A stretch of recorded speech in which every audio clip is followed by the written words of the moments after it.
ቀይ ባህር ባህር ብቻ ውሃ ብቻ አይደለም። ከሰማያዊ ውበቱና ስፋቱ ባሻገር በዓለም ላይ ካሉ እጅግ ስልታዊ የንግድ መተላለፊያዎች አንዱ ሲሆን የህንድ ውቅያኖስን ከሜዲትራኒያን ባህር ጋር በስዊዝ ካናል በኩል የሚያገናኝ ጠባብ ሰማያዊ ኮሪደር ነው። ይህ መስመር ከዓለም አቀፍ ንግድ ከ10 እስከ 15 ከመቶ የሚሆነውንና ከፍተኛ መጠን ያለውን የዓለማችን የነዳጅ ምርት የሚጓዝበትም ነው። በባህሩ ዳርቻ በምስራቅ በኩል ሳውዲ አረቢያና የመን፣ በሰሜን ግብፅ፣ በምዕራብ በኩል ደግሞ ሱዳን፣ ኤርትራና ጅቡቲ ይገኛሉ። እያንዳንዳቸው በምድር ላይ ካሉ እጅግ ከተጨናነቁት የባህር አውራ ጎዳናዎች ላይ የባህር ጠረፍ ገንብተዋል። ጥንጥየዋ ጎረቤታችን ጅቡቲም የበርካታ የውጭ ሀገር ወታደራዊ ካምፖችን የምታስተናግደው የባህር ኃይል መርከቦች በእነዚህ ውሃዎች ላይ ጥበቃ የሚያደርጉት እንዲሁም እንደ አሰብ ያሉ ወደቦች ከግዝፈታቸው በላይ ትርጉም የሚሰጣቸው በዚህ ምክንያት ነው። በዓለማችን ላይ ካሉ እጅግ ስትራቴጂካዊ የባህር በሮች መካከል የአሰብ ወደብ ስም በቀዳሚነት ይጠቀሳል። ይህ ወደብ ዝም ብሎ የባህር ዳርቻ ሳይሆን የብዙ መንግስታት ፍላጎት፣ የቢሊዮን ዶላሮች የንግድ ልውውጥና የታሪክ ሞገት ያረፈበት ስፍራ ነው። አሰብ የምትገኘው በኤርትራ በደቡባዊ ቀይ ባህር ዞን በቀይ ባህር ዳርቻ ላይ ሲሆን ይህ ስፍራ ለዓለም አቀፍ የንግድ መስመር ያለው ፋይዳ ይህ ነው የሚባል አይደለም። በተለይም ደግሞ ከዓለም አቀፉ የባህር መተላለፊያ ባብኤል መንደብ ጋር ያላት ቅርበት አሰብን የዓለም የንግድ መርከቦች አይን ማረፊያ ያደርጋታል። ባብኤል መንደብ ማለት የእንባ ደጃፍ ተብሎ የሚጠራውና የኤደን ባህረ ሰላጤን ከቀይ ባህር ጋር የሚያገናኘው ጠባብ መተላለፊያ ነው። አሰብ ከዚህ መተላለፊያ በጥቂት ኪሎ ሜትሮች ርቀት ላይ መገኘቷ ከኤዥያ ወደ አውሮፓ የሚጓዙ ግዙፍ የነዳጅና የጭነት መርከቦች ሁሉ በደጃፏ እንዲያልፉ ያደርጋቸዋል። ይህ መልክዓ ምድራዊ አቀማመጥ አሰብን ለዓለም አቀፍ የንግድ ደህንነትና ለሎጂስቲክስ እንቅስቃሴ ቁልፍ ተዋናይ ያደርጋታል። ነገር ግን አሰብ ዛሬ ዝምታ ውጧታል። ይህ ሁሉ የዓለም ንግድ በአፍንጫዋ ስር ሲመላለስ እሷ ግን በላይ የዓይኗን ጨፍና ተኝታለች። ጎዳናዎቿ ሰውና እንቅስቃሴን ይናፍቃሉ። ከአሰብ ጋር ቀይ ባህርን የምትጋራው የጅቡቲ ወደብ በቀን በአማካይ 2500 መርከቦችን ስታስተናግድ አሰብ ግን ብቸኝነቴን ይሻለኛል ያለች ትመስላለች። በዛሬው የማራኪ ጉዟችንም ታዲያ ከኢትዮጵያ አፋር ክልል ጠረፍ 60 ኪሎ ሜትር ርቃ ወደምትገኘው አሰብ በመብረር ኩልል ጥርት ያሉት ድንቅ ውሃዎቿና የባህር ጠረፍ የወደብ ከተማይቱ ወቅታዊ ሁኔታ ከታሪካዊ ዳራ እስከ ጂኦፖለቲካዊ ጥቅሟ እያንዳንዱን እናስጎብኞታለን። በተጨማሪም አሰብ ከኢትዮጵያ እንዴት ተለየች፣ እንዲሁም ባለቤቷስ ማን ነው የሚለውን በጉዟችን አካተናል። ፕላኔታችን አስደናቂ ናት። በዚህ ቻናልም ወደ ሁሉም ሀገሮች እየተጓዝን እያንዳንዱ ሀገር ምን ልዩ እንደሚያደርገው እንዳሳለን። እናንተም ሰብስክራይብ ካላደረጋችሁ ሰብስክራይብ በማድረግ እንድትጀምሩ፣ ላይክና ኮሜንት በማድረግም ፓስፖርታችሁን በማሳደስ አብራችሁን ተጓዙም።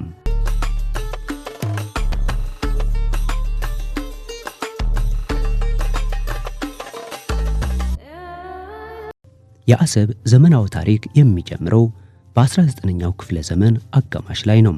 እንደ ኤሮፓ አቆጣጠር በ1869 የጣሊያኑ የንግድ መርከብ ኩባንያ ሩባቲኖ ይህንን ስፍራ ከአካባቢው ስልጣኖች በገንዘብ በመግዛት የጣሊያንን ቅኝ ግዛት መሰረት ጣለም። ጣሊያኖችም አሰብን የመረጡት እንዲሁ በድንገት ሳይሆን ጥናትን መሰረት በማድረግ ነበር። በወቅቱ የስዊዝ ቦይ መከፈትን ተከትሎ ቀይ ባህር የዓለም አቀፍ ንግድ ዋና ዘዋሪ መሆኑን የተረዱት ጣሊያኖች የንግድ መርከቦቻቸውን ነዳጅና የድንጋይ ከሰል የሚሞሉበት አስተማማኝ ጣቢያ ይፈልጉ ነበር። ይህንም ነው ታዲያ አሰብን እንደ ዋና የባህር በር በመጠቀም በአካባቢው ያላቸውን ተጽዕኖ ማስፋፋት የጀመሩት። በቅኝ ግዛት ዘመን አሰብ ከፍተኛ የሆነ የመሰረተ ልማት ግንባታዎችን አስተናግዳለች። ጣሊያኖች ዘመናዊ መጋዘኖችን፣ የመርከብ ማቆሚያዎችንና ወደብን ከውስጥ የንግድ ማዕከላት ጋር የሚያገናኙ መንገዶችን ገንብተዋል። ይህ ልማትም አሰብን ከትንሽ የአሳ አጥማጆች መንደርነት አውጥቶ ወደ ዘመናዊና ግዙፍ የንግድ ማዕከልነት ቀየራት። የጣሊያን አስተዳደርም በአካባቢው በነበረበት ወቅት የአሰብ ወደብ ለምስራቅ አፍሪካ የንግድ እንቅስቃሴ እንደ ልብ ምት ያገለግል ነበር። ከቅኝ ግዛት ዘመን በኋላም ቢሆን የአሰብ አስፈላጊነት እየጨመረ እንጂ እየቀነሰ አልመጣም። በኤርትራና በኢትዮጵያ የጋራ ታሪክ ውስጥ አሰብ የኢኮኖሚ ዋስትና ሆና ቆይታለች። በተለይም በ20ኛው ክፍለ ዘመን አጋማሽ ላይ ወደቡ ሰፊ የማስፋፊያ ስራዎች ተደርገውለታል። የአሰብ ወደብ ካሉት ተፈጥሯዊ ስጦታዎች አንዱ ጥልቅ የባህር ወለል ማለትም ዲፕ ዋተር ካፓቢሊቲ ያለው መሆኑ ነው። ይህም ማለት በጣም ግዙፍ የሆኑና በብዙ ሺህ የሚቆጠሩ ኮንቴይነሮችን የሚጭኑ መርከቦች ያለምንም ስጋት እስከ ወደቡ ዳርቻ ድረስ በመጓዝ ዕቃቸውን ማራገፍ ይችላሉ። ብዙ የወደብ ከተሞች እንዲህ አይነት ተፈጥሯዊ ጥልቀት ስለሌላቸው መርከቦች ራቅ ብሎ እንዲቆሙና በታንኳቸው ዕቃ እንዲያራግፉ ይገደዳሉ። አሰብ ግን ይህ ችግር የለባትም። በተጨማሪም የወደብ ስፋትና የመርከብ ማቆሚያ አቅሙ ማለትም ዶኪንግ ካፓሲቲ በአንድ ጊዜ በርካታ መርከቦችን ለማስተናገድ ያስችላል። የአሰብ መሰረተ ልማት ሲነሳ ሊዘነጋ የማይገባው ትልቁ ተቋም የነዳጅ ማጣሪያው ነው። በ1967 የተገነባው የነዳጅ ማጣሪያና ግዙፍ የነዳጅ ማከማቻ ታንከሮች አሰብን የቀጠናው የኃይል ማዕከል አድርጓት ነበር። ከባህር ማዶ የሚመጣው ድፍድፍ ነዳጅ እዚህ ማጣሪያ ውስጥ ገብቶ ለተለያዩ አገልግሎቶች እንዲውል ይደረጋል። ይህ ደግሞ ለኢንዱስትሪው እድገትና ለትራንስፖርት ዘርፍ ወሳኝ ግብዓት ነው። አሰብ ከወደብነቷ ባሻገር የኢንዱስትሪ ከተማ የመሆን አቅም የነበራት በዚህ የነዳጅ ማጣሪያ ተቋም ምክንያት ነው። ከዚህ በተጨማሪ አሰብን ከሌሎች የሀገሪቱ ክፍሎችና ከኢትዮጵያ ጋር የሚያገናኙት ሰፊ የየብስ መንገዶች ለወደቡ መጠናከር ትልቅ ሚና ነበራቸው። ግዙፍ የጭነት መኪኖችም ከወደቡ የሚመጣውን ዕቃ ወደ ተለያዩ የገበያ ማዕከላት ለማድረስ ሌት ተቀን የሚንቀሳቀሱበትም መስመር ነበር። በኢኮኖሚ ረገድ የአሰብ ሚና እጅግ ዘርፈ ብዙ ነው። ለበርካታ አስርተ ዓመታት አሰብ የምስራቅ አፍሪካ ትልቁ የገቢና የወጪ ንግድ መተላለፊያ ነበረች። ቡና፣ ጥራጥሬና ሌሎች የግብርና ምርቶች ወደ ውጭ የሚላኩት በዚህ ወደብ በኩል ሲሆን ማሽነሪዎች፣ መድኃኒቶችና አልባሳት ደግሞ ወደ ውስጥ የሚገቡት በአሰብ በኩል ነበር። ይህ የንግድ ፍሰትም ለአካባቢው ማህበረሰብ ሰፊ የሥራ ዕድል ፈጥሮ ነበር። የወደብ ሰራተኞች፣ የጉምሩክ ባለሙያዎች፣ የጭነት መኪና አሽከርካሪዎችና የንግድ ድርጅቶች ሁሉ የአሰብን በረከት ተቋዳሽ ነበሩ። በወቅቱ አሰብ በኢኮኖሚ የነበራት ጥንካሬ በከተማዋ የህዝብ ብዛትና የንግድ ድርጅቶች መስፋፋት ላይ በግልጽ ይታይ ነበር። አሰብ በታሪኳ ውስጥ የተለያዩ የእድገት ምዕራፎችን አልፋለች። ከፍተኛ የንግድ እንቅስቃሴ የሚታይባቸውና ወደቡ በሥራ የሚጨናነቅባቸው ጊዜያት ነበሩ። መርከቦች ተራቸውን ጠብቀው የሚራገፉበት፣ መጋዘኖች በዕቃ የሚሞሉበትና የከተማዋ ሆቴሎች በነጋዴዎች የሚጨናነቁበት ወቅት የአሰብ ወርቃማ ዘመን ተብሎ ሊጠቀስ ይችላል። በዚህ ወቅት አሰብ ለኤርትራም ሆነ ለኢትዮጵያ ኢኮኖሚ ዋነኛ የገቢ ምንጭ ነበረች። ይሁን እንጂ በዓለም አቀፍና በቀጠናው ሁኔታዎች ምክንያት የወደቡ እንቅስቃሴ ፍጥነት የሚቀንስባቸውና ጸጥታ የሚሰፍንባቸው ወቅቶችም ነበሩ። እነዚህ የዝግታ ወቅቶች የሚከሰቱት በአብዛኛው በንግድ መስመሮች ለውጥ፣ በዓለም አቀፍ የኢኮኖሚ ቀውስ ወይም በፖለቲካው ውሳኔዎች ምክንያት ቢሆንም የአሰብ ተፈጥሯዊ ስትራቴጂካዊ ቦታነት ግን መቼም ቢሆን ጥያቄ ውስጥ ገብቶ አያውቅም። ወደቡ ካለው የንግድ ጠቀሜታ በተጨማሪም አሰብ በተፈጥሮ ሀብትም የታደለች ናት። በባህር ዳርቻው የሚገኙ የአሳ ዝርያዎችና የባህር ውስጥ ሕይወት ለኢኮቱሪዝምና ለአሳ ሀብት ልማት ትልቅ ዕድል አላቸው። ምንም እንኳን ትኩረቱ በንግድ መርከቦች ላይ ቢሆንም አሰብ በዘላቂ ልማት ረገድ ብዙ ሊሰራባት የሚችል ስፍራ ናት።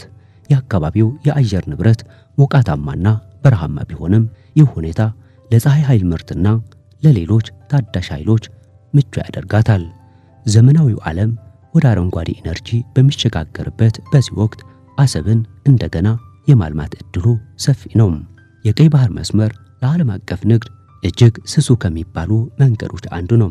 ይህ መስመር አውሮፓን ከኤዥያና ከሩቅ ምስራቅ ጋር የሚያገናኝ አቋራጭ መንገድ በመሆኑም በየዓመቱ በቢሊዮን የሚቆጠር ቶን ጭነት ይሸከማል። አሰብ ደግሞ በዚህ መስመር ላይ እንደ ጠባቂ መቆሟ ለዓለም አቀፍ ኃይሎች ትልቅ ትርጉም አለው። መርከቦች በባብኤል መንደብ በኩል ሲያልፉ ሊያጋጥማቸው የሚችሉትን የባህር ላይ አደጋዎች ለመቀነስና ለድንገተኛ ጥገናዎች አሰብን እንደ ተመራጭ ስፍራ ያዩዋታል። የወደቡ ተፈጥሯዊ ጥልቀት መርከቦች ያለምንም ስጋት እንዲገቡና እንዲወጡ ስለማያስችል በትላልቅ የመርከብ ኩባንያዎች ዘንድ ከፍተኛ አመኔታን አትርፎ ቆይቷል። ይህ ተፈጥሯዊ ስጦታ አሰብን ከሌሎች የቀይ ባህር ወደቦች የተሻለች ያደርጋታል። እስኪ አሁን ደግሞ አሰብ ከሌሎች የወደብ ቦታዎች አንጻር ለማነጻጸር እንሞክር። ለምሳሌ የጅቡቲ ወደብና የምጽዋን ወደብ ብንመለከት እያንዳንዳቸው የየራሳቸው ጠንካራ ጎኖች አሏቸው። የጅቡቲ ወደብ በአሁን ወቅት እጅግ ዘመናዊ የሆኑ ተርሚናሎችና የባቡር ትስስር ያለው ቢሆንም አሰብ ግን ወደ ኢትዮጵያ ማዕከላት ግዛቶች ለመድረስ ያላት የቅርበት ርቀትና ተፈጥሯዊ ጥልቀቷ ሁልጊዜም እንደ ትልቅ አማራጭ እንድትታይ ያደርጋታል። በሌላ በኩል የምጽዋ ወደብ ደግሞ ለሰሜናዊው የኤርትራ ክፍል ቅርብ ስትሆን አሰብ ግን ለደቡባዊ ቀጠናና ለታላቁ የንግድ መስመር ያላት ቅርበት የተለየ ያደርጋታል። የአሰብ ወደብ በታሪኳ ያሳየችው የጭነት ማስተናገድ አቅም በወቅቱ ከነበሩት ቀጠናዊ ወደቦች ሁሉ የላቀ ነበር ማለት ይቻላል። በተለይም የጅምላ ጭነቶችንና ነዳጅን በማስተናገድ ረገድ አሰብ ተወዳዳሪ አልነበራትም።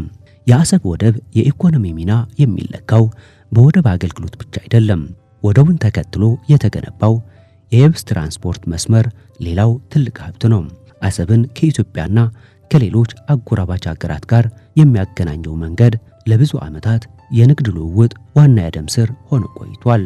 ይህ መንገድ ዘመናዊ መሆኑ የንግድ ዕቃዎች በዝቅተኛ ወጪና በፍጥነት ወደ ገበያ እንዲደርሱ አስችሏል።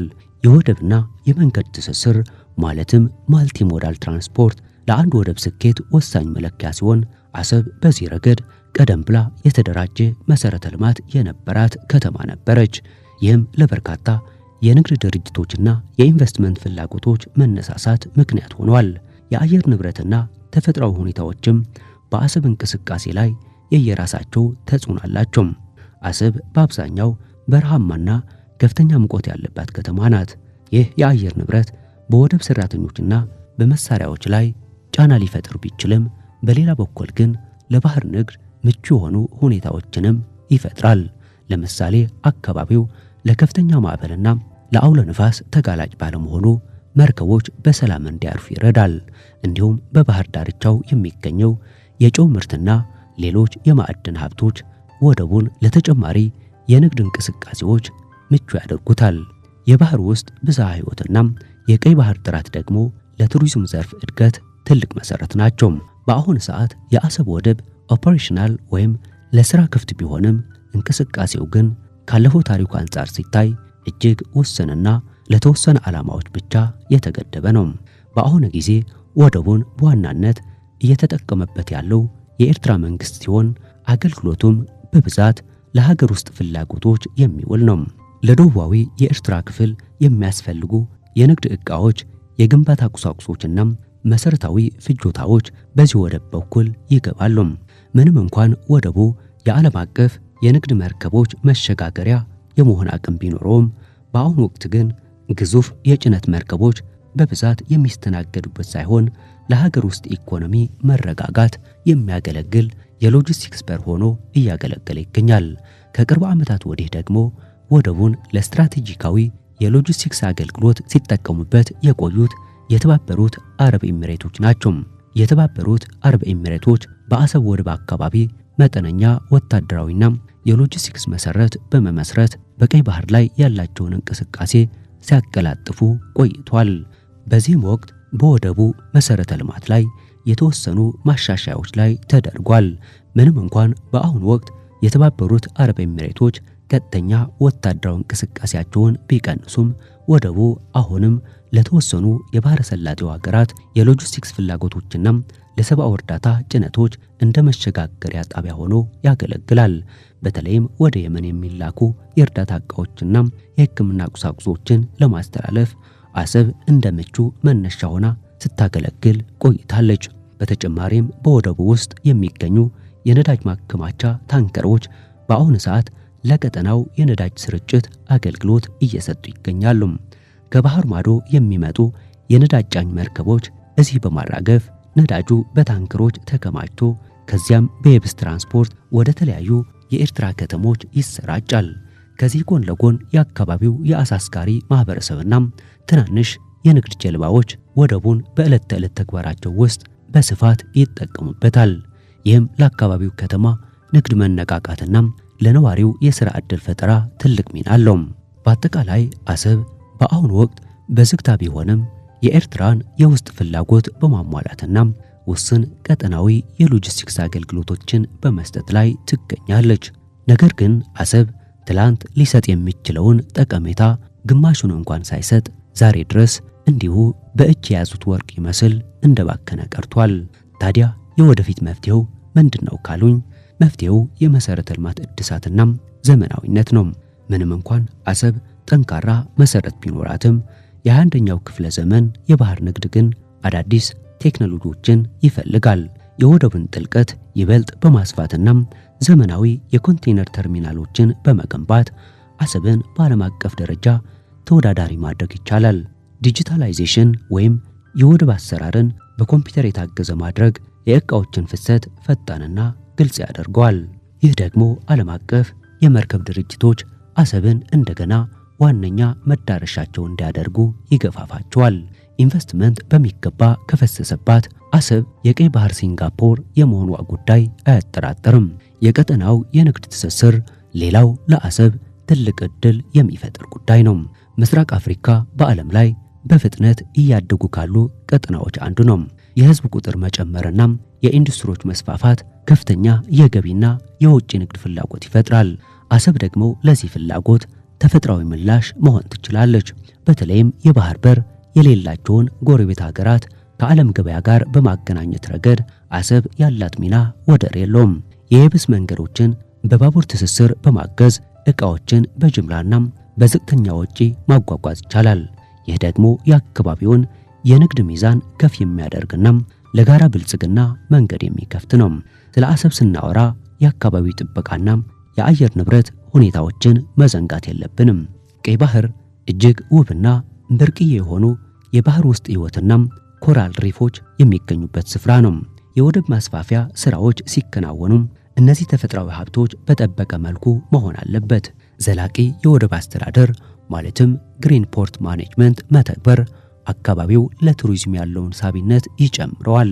የአሰብ ሞቃታማ የአየር ንብረትና የበረሃማነት ባህሪ ለከተማ ፕላን ዝግጅት ፈታኝ ቢሆንም በዘመናዊ አርኪቴክቸርና በቴክኖሎጂ በመታገዝ ለኑሮ ምቹና ሳቢ ከተማ ማድረግ ይቻላል። የባህር ውሃን ወደ መጠጥ ውሃ የመቀየር ቴክኖሎጂን በመጠቀም የከተማዋን የውሃ ፍላጎት ማሟላትና ለግብርና ልማት መጠቀምም ሌላኛው አማራጭ ነው። ኢንቨስትመንትን በተመለከተ አሰብ ለግል ባለሀብቶች ሰፊ ዕድል የምትሰጥ ከተማ ናት። የንግድ ነፃ ቀጠናዎች ማለትም ፍሪ ትሬድ ዞንስ በማቋቋም ዓለም አቀፍ ኩባንያዎች ምርቶቻቸውን እዚህ እንዲያመርቱና ለምስራቅ አፍሪካ ገበያ እንዲያቀርቡ ማድረግ ይቻላል። ይህም የሥራ ዕድል ይፈጥራል፣ የቴክኖሎጂ ሽግግር ያመጣል፣ እንዲሁም የከተማዋን ገጽታ ይቀይራል። አሰብ ዝም ብላ ዕቃ የምታስተላልፍ ሳይሆን እሴት የሚጨመርባቸው ምርቶች የሚመረቱባት የኢንዱስትሪ ከተማ የመሆን ሙሉ አቅም አላት። ይህ ደግሞ በከተማዋና በወደቡ መካከል ያለውን ትስስር ይበልጥ ይጨምረዋል። የአሰብ ወደብ ታሪክ በሁለቱ ጎረቤት ሀገራት ማለትም በኢትዮጵያና በኤርትራ መካከል የነበረው ግንኙነት መልክ ሲቀየር አብሮ የተለወጠ ክስተት ነው። ለብዙ ዓመታት አሰብ የኢትዮጵያ ዋነኛ የባህር በር ሆና ስታገለግልና አገሪቱን ከዓለም ገበያ ጋር ስታገናኝ ቆይታለች። ነገር ግን እንደ አውሮፓ አቆጣጠር በ1990ዎቹ መጀመሪያ ላይ ኤርትራ ነፃነቷን ስታገኝ አሰብ በኤርትራ ግዛት ስር ሆነች። መጀመሪያ ላይም በሁለት ሀገራት መካከል የነበረው ስምምነት ኢትዮጵያ ወደቡን ያለ ቀረጥ እንድትጠቀም የሚፈቅድ ቢሆንም በሂደት ግን በሁለት ወገኖች መካከል የተፈጠሩት የኢኮኖሚና የፖሊሲ ልዩነቶች ሁኔታውን ቀየሩት። በተለይም በገንዘብ ልውውጥ ማለትም በብርና በናቅፋ እንዲሁም በንግድ ታሪፎች ላይ የተፈጠሩት አለመግባባቶች ወደቡ ላይ የነበረውን የቀድሞ መግባባት ቀስ በቀስ እንዲሸረሸር አደረጉት። እንደ አውሮፓ አቆጣጠር በ1998 በሁለቱ አገራት መካከል የድንበር ግጭት ሲቀሰቀስ የአሰብ ወደብ እንቅስቃሴ በድንገት ቆመም። በወቅቱ በወደቡ ላይ የነበሩ የኢትዮጵያ ንብረቶችና የጭነት ዕቃዎች እዚያው እንዲቀሩ ሆነም።